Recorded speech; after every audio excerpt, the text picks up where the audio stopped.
HEC, tu découvres plein de nouvelles choses. Les cours, les parties, les 4 à 7. Mais au bout d'un moment, on a vite fait le tour. La solution, elle est devant toi. Do you want to know what it is? Moi, je dis que tu devrais mettre un peu de piquant dans ta vie. On nous le répète toujours. La meilleure manière de profiter à fond de son expérience étudiante, c'est de s'impliquer. C'est pas un hasard si tout le monde nous le répète. Just do it! On est dans une école de gestion, mais on le sait tous que c'est pas un cours de management ou de ressources humaines qui va faire en sorte que quand on sortira d'ici, on va être des bons gestionnaires. Mylène. Non, moi c'est Hélène. Mylène, je sais plus. Vous me préparez, s'il vous plaît, un budget prévisionnel pour le plan marketing qu'on a besoin. Dans 2 heures, je vais avoir ça sur mon bureau. Exécution. Tu vois ce que je veux dire?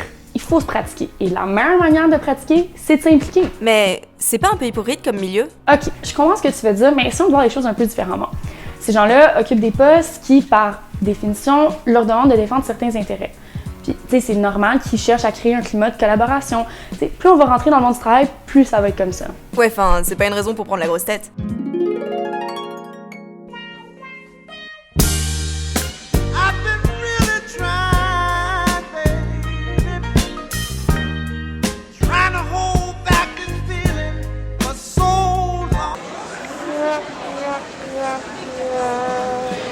Bon, c'est vrai, il y a des trucs qui m'intéressent. Mais pour l'instant, j'ai pas les compétences.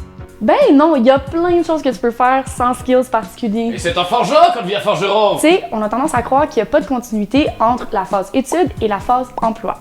Le décalage qu'il y a entre ces deux phases paraît tellement grand que ça peut être intimidant. Le but, c'est d'essayer de voir le tout comme un long processus. Et là, chaque étape est à ta portée. Tu n'aurais pas pu savoir comment en arriver là au tout début, mais en regardant en arrière, tout prend un sens. Réfléchis-y, ça s'est passé comme ça pour chaque grande chose que tu as réalisée dans ta vie. Et c'est le tout premier petit pas qui t'a permis d'en arriver là. You can't connect the dots looking forward. You can only connect them looking backwards. Duh! Et finalement, c'est pas tes skills qui sont si importants au début. Souviens-toi que les gens qui te sélectionneront sont aussi juste des étudiants qui étaient dans la même situation que toi l'an dernier. Ce qui est vraiment important, c'est d'être motivé. Ok, mais là concrètement, qu'est-ce que je peux faire?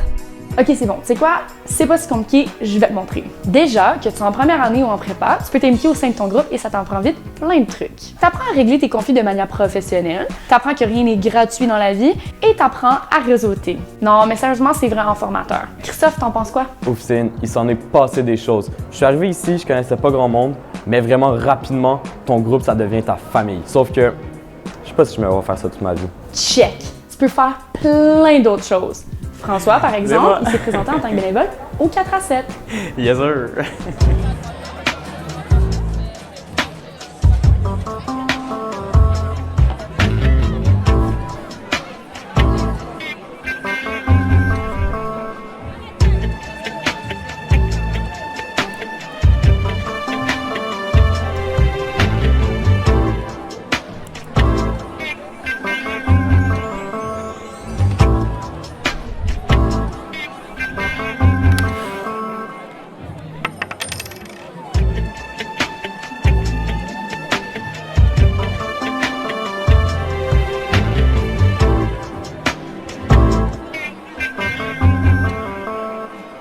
Mais t'es pas obligé de rester derrière un bar.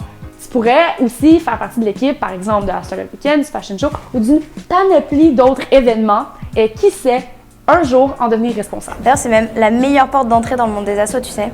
Moi, les assos, là, j'y comprends fuck all. C'est crissement compliqué, ces affaires-là. Non, regarde, on va t'expliquer. D'abord, tu as l'association étudiante de HEC, l'Asso Mère, qui est indépendante et qui représente tous les étudiants du bac. Elle est régie par un conseil d'administration et une assemblée générale. Elle est gérée par un comité exécutif dont certains membres sont soutenus par des escouades. Elle chapeaute 15 comités qui parfois eux-mêmes sont assistés par des sous-comités. Ensuite, tu as les groupes d'intérêt. Ce sont des associations indépendantes qui touchent tous les domaines, du sport à la finance en passant par l'humanitaire. Certaines d'entre elles chapeautent plusieurs comités ou projets. Non mais on fait comment pour intégrer une asso? Toi tu sais? Non, je sais pas, demande-lui. Pour l'exécutif de la HEC, le CSL, Promo et le comité prépa, tu présentes ta candidature aux élections qui se tiennent en mars de chaque année. Pour les autres comités, le recrutement se fait par les équipes sortantes, généralement en fin de session d'hiver. Pareil pour la plupart des escouades, des sous-comités et des groupes d'intérêt. Mais finalement, le meilleur moyen de savoir si t'es fait pour être dans une asso, c'est d'aller dans les couloirs, cogner aux portes et poser des questions aux gens. Mais où que tu décides d'aller, que ce soit un groupe d'intérêt ou un comité de la HEC, rien ne t'empêche par la suite de changer et traverser le couloir. Ouais, enfin, il n'y a pas que les assos. Tu peux aussi t'impliquer dans les compétitions académiques et sportives. Ouais, t'as les compétitions locales comme la simulation boursière, les compétitions interuniversitaires comme les Jeux du commerce ou le symposium GRH, et enfin, t'as une foule d'autres compétitions internationales comme NMUN ou le L'Oréal Brandstorm. Tu peux aussi représenter ton école dans les compétitions sportives en devenant un carabin. Et si t'es vraiment pas convaincu, tu peux toujours lancer ton propre projet selon tes valeurs et tes ambitions. Check Amine, par exemple. En fait, je suis passionné de publicité et de graphisme depuis longtemps et je trouvais rien qui me convenait à HEC. Du coup, j'ai décidé de lancer mon projet qui s'appelle l'Agence et on s'occupe de la promotion et de la publicité des groupes d'intérêt des assos d'HEC. Tu peux déjà t'impliquer dans un monde associatif bien rempli ou sinon y aller au gré de tes ambitions. C'est malléable! Faire ça à HEC, c'est quand même pas mal cool parce qu'il y a une structure établie, il y a des moyens, il y a une demande. Mais c'est certain que ça se peut que tu vois plus grand que ça et que tu aies envie de lancer ton projet à l'extérieur. C'est d'ailleurs ce qu'a fait Alistorm. Hey, c'est moi! En créant SOCEN. D'ailleurs, c'est quoi? C'est un espace de co-création pour entrepreneurs sociaux. Ce qu'on cherche à faire, c'est amener les étudiants, les entrepreneurs sociaux et les business classiques à travailler ensemble sur des projets à fort impact social dans Montréal. Enfin, voilà, tu peux faire plein de trucs à l'extérieur de HEC, à Montréal, au Québec, au Canada, en Amérique, dans l'univers. Enfin bref, t'as compris, implique-toi.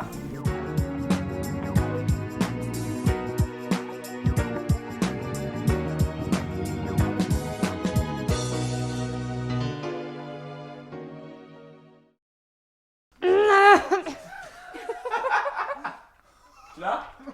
Yes!